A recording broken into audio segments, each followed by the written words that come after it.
বুজিছানে হাঁহিৰাম, এইকেইদিন গৰম হোৱাৰ কাৰণে যে ৰাতিও শুব নোৱাৰা হৈছোঁ।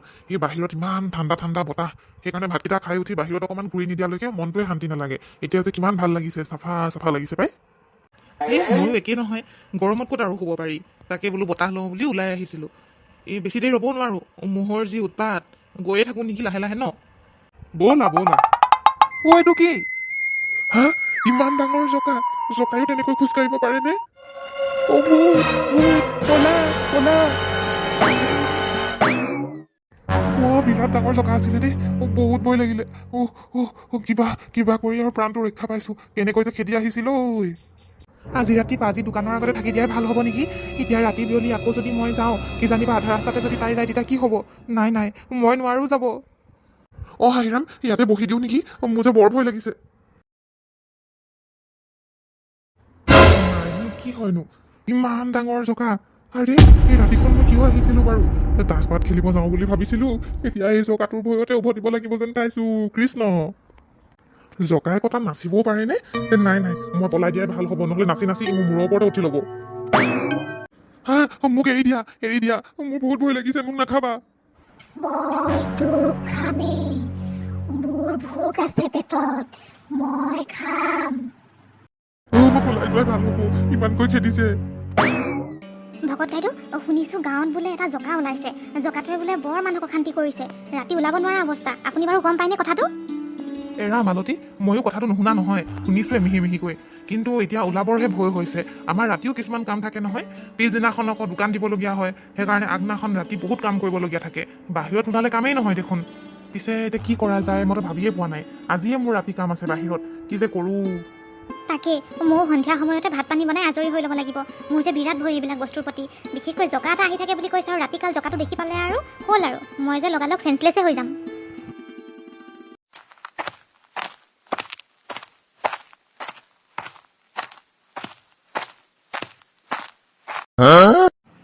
ভূতৰ চাইকেল, পলা! কি হ'ল ইমান ভেপাই চেপাই আহিছ যে তই? নকবিও, কেনেকুৱা জকা ভূত এটাই মোক খেদিছে। চাইকেল মাৰি মাৰি আহিছে। মই হ'লে এনেকুৱা ভূত নাই দেখা দেই। গাঁৱৰ মানুহৰ বেলেগৰ মুখত শুনি আছিলোঁ ৰাতি যে অশান্তি কৰে, কিন্তু আজি যে দিনতে ওলাইছে, সেইটো কিন্তু মোৰ বৰ ভয় লাগিছে। ব'ল ব'ল সোনকালে ইয়াৰ পৰা যাওঁগৈ। মোৰ চাগে পিছাই লাগি আছে, মোৰ কিন্তু বৰ ভয় লাগিছে। লাহে লাহে সন্ধিয়া হৈ আহিবলৈও লৈছে।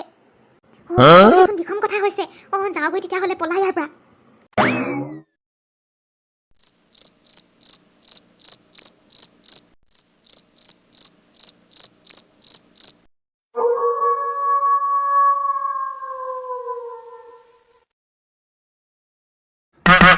ভূত চুত নহাকৈ যে মই এই কামখিনি কৰি ল'ব পাৰিলোঁ। বাহিৰৰ কামখিনি বৰ মোৰ টেনশ্যন হৈ আছিল। যিয়ে নহওক, আজি মই শেষ কৰিলোঁ। এতিয়া নামি যাওঁ আৰু ভিতৰত মই তলা লগাই সোমাই যাম। আৰু মই বাহিৰলৈ নাহোঁ পাই, নহ'লে ভূতে পালে শেষ হ'ব আৰু মোক। দেখোন গুলী মৰাৰ শব্দ ক'ৰ পৰা হৈছে? ৱাহ, আমাৰ গাঁৱত গুলীয়াগুলী, এইটোতো সম্ভৱে নহয়। ৱাহ, আতংকবাদী সোমালে যেন পাইছোঁ দেই। নহ'লে মিলিটাৰীৰ লগত কিবা গুলীয়াগুলী লাগিছে।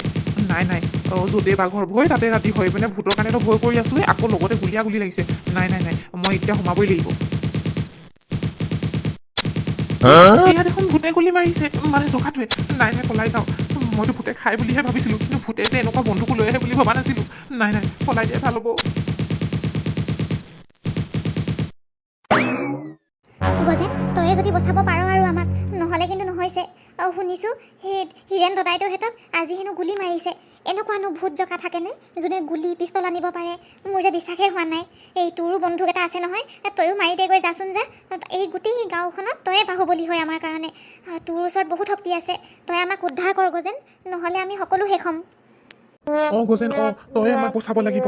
তই বাহুবলী হয়, তই যেনেকৈ হ'লেও বচা। সেই জকাটোক তই মাৰি পেলাগৈ। তোৰ ওচৰত বন্ধুক আছে, আমি ভালকৈ জানো। এনেকৈ নকলোহেঁতেন, কিন্তু যিহেতু বন্ধুক আনিছে, কিন্তু বন্ধুকৰ গুলী যদি এবাৰ লাগি যায়, আমি সকলো শেষ হৈ যাম একেবাৰতে। সকলো বুজিছোঁ। আপোনালোকক যে কিমান অশান্তি কৰিছে, সকলো বুজিছোঁ। মাত্ৰ মই 2-3 দিন ধৰি এয়াই বাট চাই আছিলোঁ, কিজানিবা মোৰ আগত সি আহে নেকি। কিন্তু সঁচাকৈয়ে কি যে খেলা। যি মানুহে ভয় খায়, সিহঁতৰ ওচৰত ভূতবিলাকে বেছিকৈ দেখা দিয়ে। আৰু যি মানুহ সাহসী হয়, ভয় নাখায়, সিহঁতৰ আগত ভূতেও চাগে আহিবলৈ ভয় কৰে। সেইকাৰণে আজিলৈকে মোৰ আগত সেই জকা ভূতটো আহিবলৈ সাহস কৰা নাই। মইতো ভাবিয়েই আছিলোঁ, কেতিয়া মোৰ ওচৰলৈ আহিব, কেতিয়া মোৰ ওচৰলৈ আহিব, কিন্তু নাই, আজিলৈকে দেখা দেখিয়ে নাই। গতিকে মই তাক নিজে বিচাৰি যাব লাগিব, নহ'লে আপোনালোককে মই থৈ ল'ব লাগিব আগত, তেতিয়াহে সিহঁত আহিব। এতিয়া কথাটো হ'ল, আমাৰ গাঁৱৰ কবৰস্থান এখন আছে। সেই কবৰস্থানখনৰ ওচৰতে আপোনালোকে দুজন মানে তাত আগতীয়াকৈ যাব লাগিব। মই সেইটোৱে ভাবিছোঁ। নহ'লে জঁকাটো ক'ৰ পৰা আহিব? নিশ্চয় তাৰ পৰাই তাৰ উৎপত্তি। আৰু মই পাছে পাছে যাম মোৰ নিজৰ AK-47 লৈ, আৰু তাৰপিছত চাম কি হয়। তাতেই আমাৰ খেলা হ'ব। সেয়া সেয়া গুলিৰ শব্দ আহিছেই, তাৰমানে নিশ্চয় বন্দুক ফুটাই ফুটাই আহিছে। আজি আমি সকলো শেষ হৈ যাম। আপোনালোকে কবৰস্থানখনলৈ যাওক অতি সোনকালে। তাৰ পাছত মই গৈ আছোঁ, আৰু আজিয়ে এই জঁকাভূতৰ খেলা মই খতম কৰি দিম। ভাবিছিলোঁ মোৰ AK-47টো ডাঙৰ ডাঙৰ বিপদ হ'লে কামত লগাম। এতিয়াই চাগে উচিত সময় হ'ল। নতুনকৈ লোৱাৰ পাছত মই কামত লগোৱা নাছিলোঁ। আজি কামত আহিব। গজেনে যে কিয় আমাক এই কামটো দিলে, মোৰ যে ভয়ে লাগিছে এতিয়া। পটককৈ যদি ওলাই সি কি হ'ব? আৰু মানুহৰ গোন্ধটো পটককৈ পায়। যি হয় হ'ব আৰু। গজেনে যদি ৰক্ষা কৰিব পাৰে তেতিয়াহ'লে আমি এইখিনিতো কৰিবই লাগিব। কি কৰিবি আৰু? মোৰোতো ভয় লাগিছে, কিন্তু উপায়তো নাই। আহিলে এই জঁকাভূতটো, এতিয়া সকলোকে পাব। বন্দুক লৈ আহিছে দেখোন। নাই নাই নাই, অ' গজেন সোনকালে আহ। ই দেখোন আহিলে আমাক একেবাৰে মাৰি পেলাব নহ'লে। হে প্ৰভু, অ' গজেন সোনকালে আহচোন তই। চিন্তা নকৰিব, এতিয়া জঁকাভূতৰ খেলা মই খতম কৰি দিম। কেনে মৰিলে। দেখিলে কেনেকৈ মই খেলা খতম কৰি দিলোঁ? মই থকালৈকে এই গাঁওখনলৈ কেতিয়াও বিপদ বিঘিনি নাহে। আৰু আপোনালোকেতো মোক নাম দিছেই বাহুবলী, গতিকে মই বাহুবলীৰ কৰ্ম দেখুৱাই দিলোঁ। তেন্তে ৰাইজসকল, আজিৰ ভিডিঅ'টো চাই যদি ভাল পালে তেতিয়াহ'লে লাইক কৰি দিব, কমেণ্ট কৰি দিব আৰু শ্বেয়াৰ কৰি দিব। আৰু আমাৰ চেনেল চিয়াং কাৰ্টুনটো কিন্তু ছাবস্ক্ৰাইব কৰিবলৈ নাপাহৰিব। আগলৈ আৰু নতুন নতুন ভিডিঅ'ছ আহি আছে। Bye bye.